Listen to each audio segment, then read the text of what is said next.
now it is time for our next talk. We have Casey Brescia, who's going to be walking through advanced tabling with us today. Some of the basics of tabling and then some other additional ideas of how to table. If you don't know Casey, he's currently the communications assistant with the Secular Coalition for America and founded and led our group at the Buffalo State College. So this should be really entertaining for folks. I hope you enjoy it. And as I've said on Twitter much at this conference, tabling is really important and you should be doing it. All right, take it away.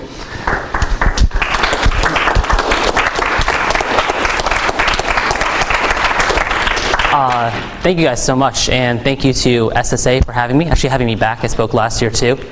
So this is Advanced Tabling, How to Advertise by Exerting Awesomeness.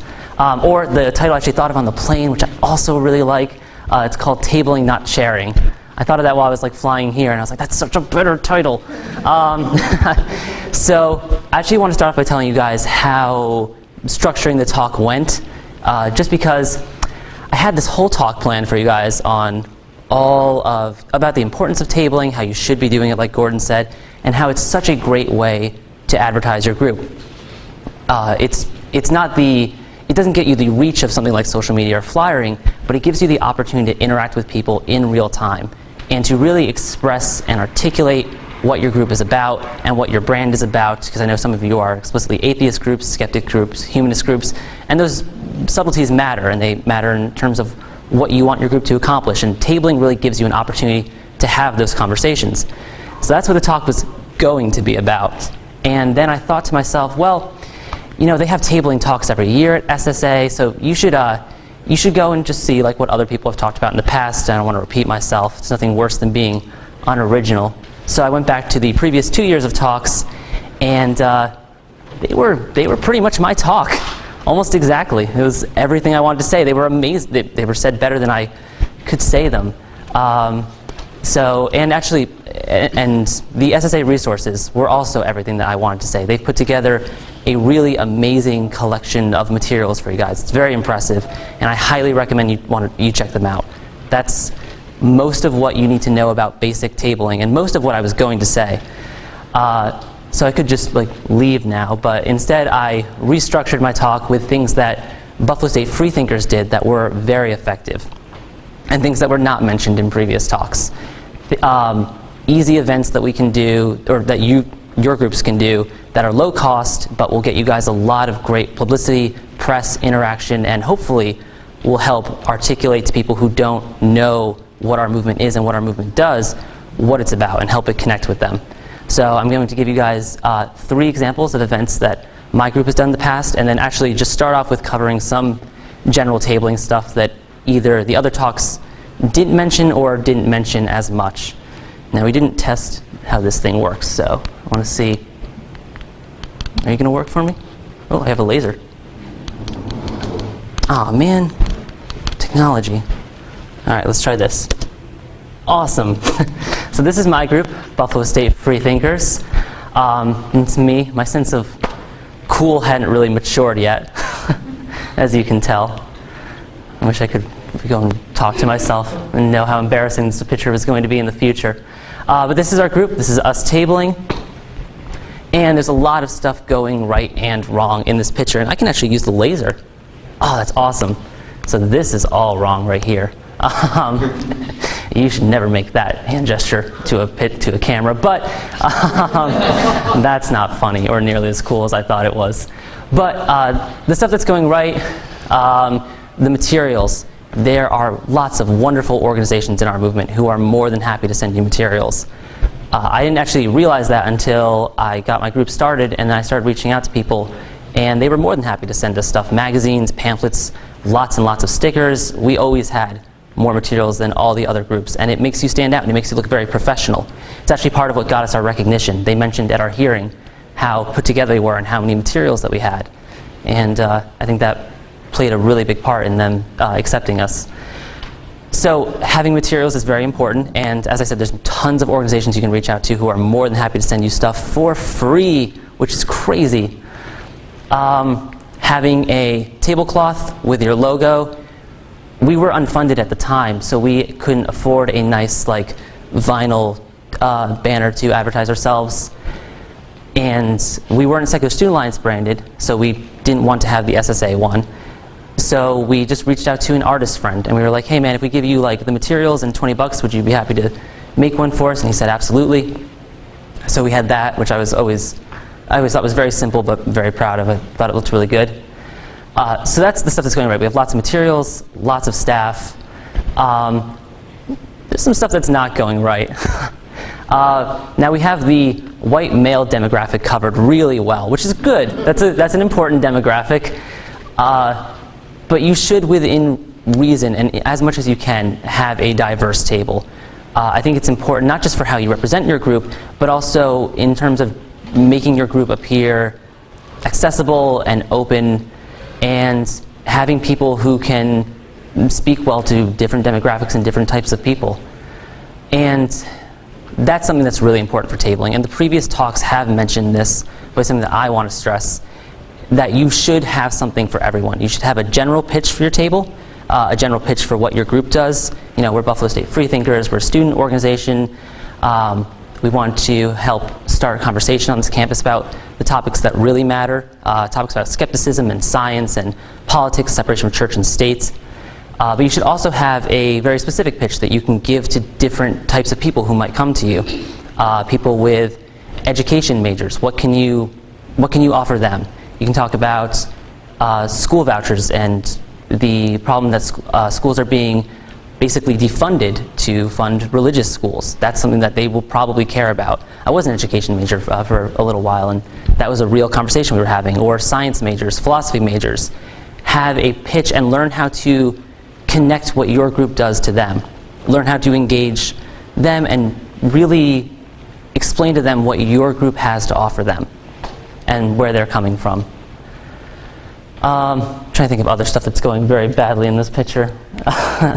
Not a lot of diversity, and I would say probably actually too many people, realistically. You don't need that many people hanging around one table. But in terms of when you should be tabling, most of you will go back to school and you will have a carnival of the clubs where your organization and all the organizations will be able to have your tables available. You should absolutely be there. And you should find unique opportunities to table that your school might not advertise. I had lots of friends who were RAs, and they were happy to let us set up shop inside of the dorm sometimes. I don't know if that's the way it is at all schools or if you have those connections, but if you can, look for novel opportunities to table when other groups won't be competing with you, and you can really have extended conversations with people. That's a lot of what the power of tabling is. So, we already found out that this thing doesn't work. Okay, so here are some of the events that we did in the past that were very, very successful, and some of the things that we did that were, I think, unique. I'm sure a lot of you guys have done Ask an Atheist Day before. It's a really good activity to get conversations started. We actually did end up getting funded, largely because of our awesome table. And we got a school who was very generous with their money, actually, remarkably generous. So I think they were happy to have a student group who wasn't just using it to fund barbecues and dunk tubes, tanks and stuff like that. So what we did was we actually had a raffle. We got $100 from our student government, and we were able to buy a cheap Kindle. So there's actually a sign you can sort of read right there. And in exchange for asking a good, thoughtful question, you were entered into a raffle to win a Kindle. Which sounds like it might not work out, but you might just have people asking questions just to get entered into the raffle, which did happen. I got a lot of what's your favorite color, what's your favorite food, things like that. But we actually did get a really good conversation going, and this crowd actually grew to be quite large, and people were talking, and we got a lot of really good questions. We actually got a new member too out of that. That was a very good event.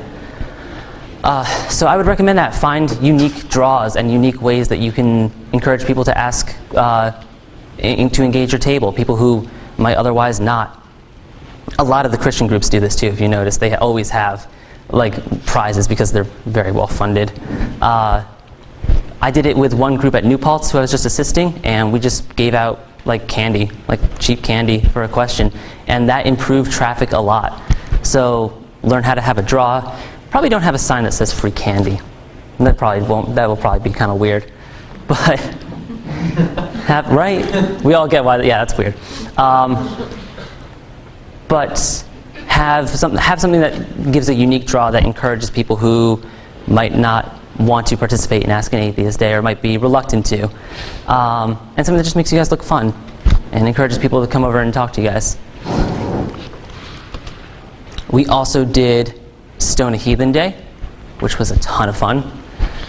This was a pamphlet we made just on Microsoft Word. It was really easy.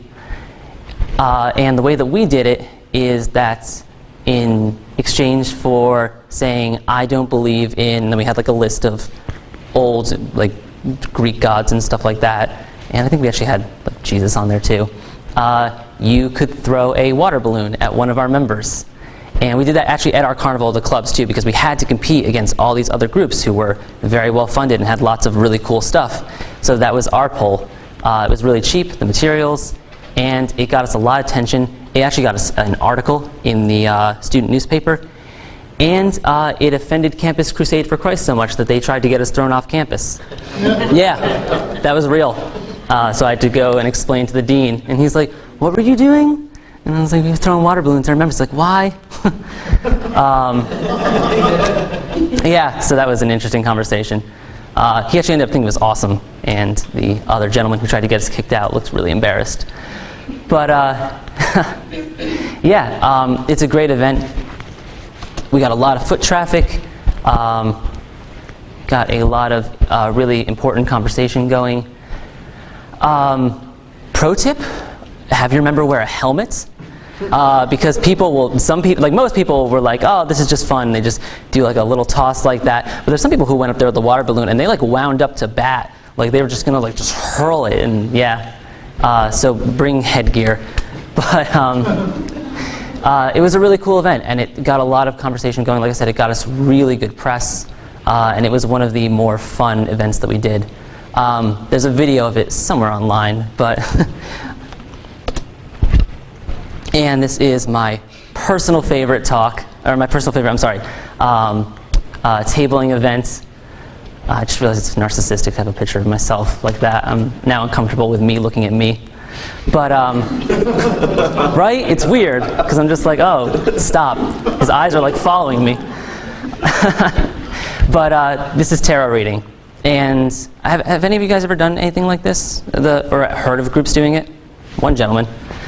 So what we do is we would set up, this is actually in a dorm, but we could do it in the campus center, anywhere there's going to be a lot of foot traffic. We would not advertise who we were, what our group was, just because that would kind of give it away. Just have like a little sign like that. And what we would do is we would have people come, we'd present it as a psychic reading, and I would do a cold reading for them. Cold reading is basically just the art of pretending to know things you know nothing about. And it's really just, honestly, active listening. It's just paying attention to what people say and saying the things that apply to everyone. So something like, I know that you made a decision very recently and it didn't work out the way that you thought it would. And you're going to be more careful in the future as a result. Right? Yeah. More or less. More or less. I mean, it should make sense to everyone. Or, what's another one?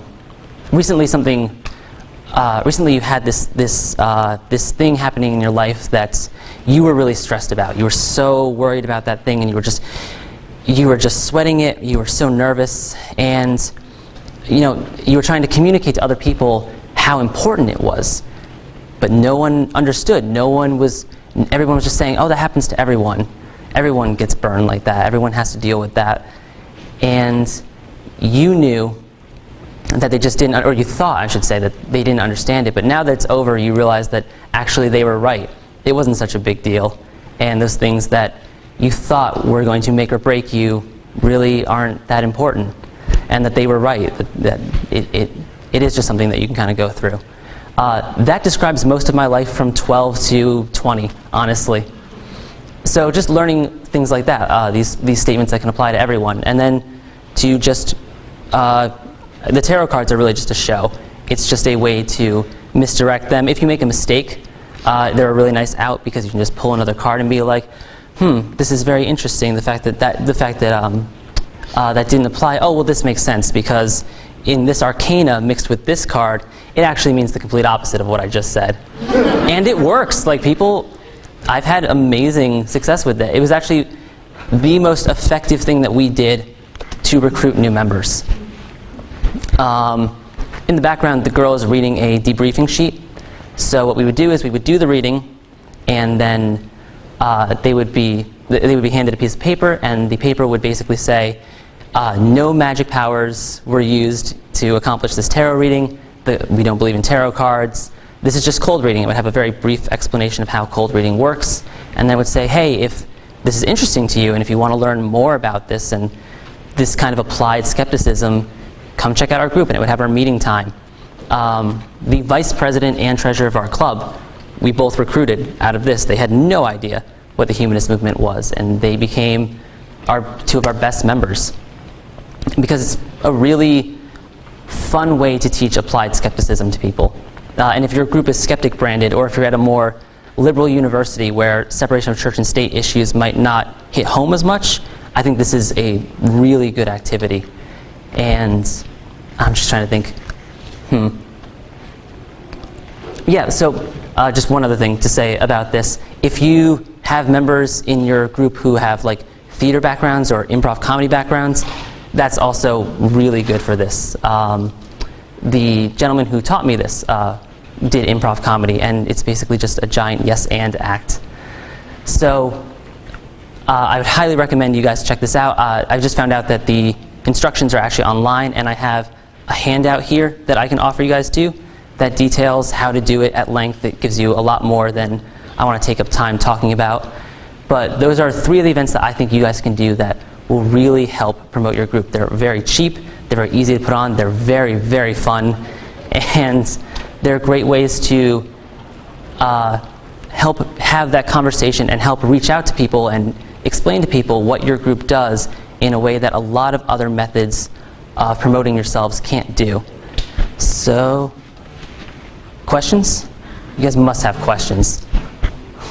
Derek? Yeah, thanks for being here, Casey. In my experience in tabling, I found things like that. There was one woman who told me that when she found out we didn't believe in God, she audibly gasped, dropped all the stuff that she picked up from the table, and ran away. And then there are the easy things that people mix up concerning a group too. Like we said, well, we're a community that supports humanists, and in somebody's mind that became support groups. We started hearing all about his drug, alcohol, and other problems. Oh no! And then there are the people that hear humanist and think, well, we want to. Okay, so what kinds of charity can I do? But it's more than that. What do you say about your group? What do you find that sells well? I think so. In terms of marketing your group like that, I think it would depend a little bit on how you were branded. Part of our organization, part of our mission, because we were the Freethinkers, was that we wanted to be open to people who weren't just atheists and agnostics. So we marketed ourselves, and in hindsight, it would change just a little bit, but as a free thought group, as a discussion group. We wanted to be open to everyone, and we were very adamant that people who weren't humanists and atheists had things to contribute. I would probably change that a little bit if I could, but I think it does depend on how you want to market your group. If you're an explicitly atheist group, you would want to really emphasize that part of it. If you're a skeptic group, I would really talk about the importance of skepticism and learn how to apply it to a lot of different things and things that matter to people. But that's my experience with it. I always try to find out that person's background and what my group is doing, our mission statement, how does that apply to you? What part of that could be interesting to you? And learning how to make those connections, I would actually say, is one of the most important things about just general tabling, assuming you're not doing an event like this. Anyone else? I'm part of an SSA group in Texas, and I found that, because before I was an officer, the board that we had up talking about our group had like a big sign on it that said, we're not just atheists. But most people only saw the word atheist. And it was just all over the board. They had that word all over, and I am atheist. Sure. But other religious people who might also be secular saw the word atheist and just ran. Right. So I made a new board, and it had, it still had the word atheist on it, but I had all these other religions, like all over it, but that was like a small portion of what I did. I like just all over it is stuff about separation of church and state. Like I pushed and I pushed, and I felt that we got more people coming in because they weren't seeing the word atheist, which sometimes can be scary to people, which is ridiculous, but I felt that not pushing so much on that aspect and pushing more on what secularism is as the separation of church and state brought more people in, and then telling them later on, because then they'd come up to the table and be like, aren't y'all just atheists? I'm like, oh, not everyone. Absolutely. Yeah, I felt that that worked a lot with our group. That worked a lot for us too. And the other really good thing that tabling offers you, and this has been talked about before, but I will stress it, is the ability to network with other organizations too. So people will come to your table and they'll be like, oh, I'm from InterVarsity Christian, I'm from Black Active Minds, I'm from the Women and Gender Studies group, and learning again how to have something unique for them that connects to your mission statement. And saying like, oh, you're part of this group, well, those issues do concern us. You're part of the Women and Gender Studies group. That's something that we care about a lot, actually. We don't think that religious beliefs should be able to restrict someone's freedom to make decisions about their body. We should have a conversation about that. Things like that were a really big part of why we would table, and being able to network with other organizations. Huge fan of coalition building, and I think that tabling gives you a really good opportunity to do that. Do you have a question? Do you have any strategies about how to deal with not street preachers, but preachers that come up during tabling? We have a couple that are Bible study leaders, and they really, really like to debate us. And that's not what we're trying to do, I guess. So. If you have enough people for it, and if you have someone who really likes those kind of conversations, I would almost have like a decoy staff member who you can kind of like dispatch to just deal with that. Okay. We actually had that gentleman. I was more of the agreeable, like I was good at talking to those people. I wasn't good at debating them. I was just like, I'm happy to hear what you have to say. And I'm really bad at interrupting people too, so they just rant at me forever. And I just kind of sit there and like listen and nod a lot. So they love talking to me, but we had people who really liked to debate them and deal with them. So like as soon as that person came up, like you just like dispatched, like sent your guy off to go deal with them and kind of take them aside. And that way you can still have like traffic and conversations with people who really do want to genuinely learn about your group. But that does depend on you having the staff to do that and having enough people. In the absence of those staff members who are available, I'm probably just to politely listen and be like, hey, can we talk later about this, or talk in a different environment, because they're taking up your time and they're preventing other people from coming and genuinely learning about your group. So normally that person is me, so that decoy. Oh, fantastic. I think it's my other members don't feel quite as secure at the table by themselves about something like me. Okay. So that's because you play an important part in deflecting the street preachers. So when they come up, just be like, guys, I got this. And then just like walk off and take him like aside from the table too. Yeah. Because those sorts of conversations can really turn people away. That's what I was going to ask about, the turning people away part. Because where I live in Tennessee, we're really Christian inculcated. Sure. And having those sorts of debates at our table can be at times constructive or a deterrent to people who would otherwise be interested in the equality aspect of the outreach that we do. But our organization is specifically a humanist organization. We have atheist and agnostic members, but we're also very cool. We have a diverse religious background in our organization, and so when we do table with things from, for example, Freedom from Religion Foundation, we get people who come to our table just to pick an argument. And while we're there to engage with people, that we do have the issue of people being turned away by walking past the table where people are just arguing back and forth across the table. Sure. I'm wondering, is there anything that we can do if necessary to deflect those arguments or to defer them to another time or space?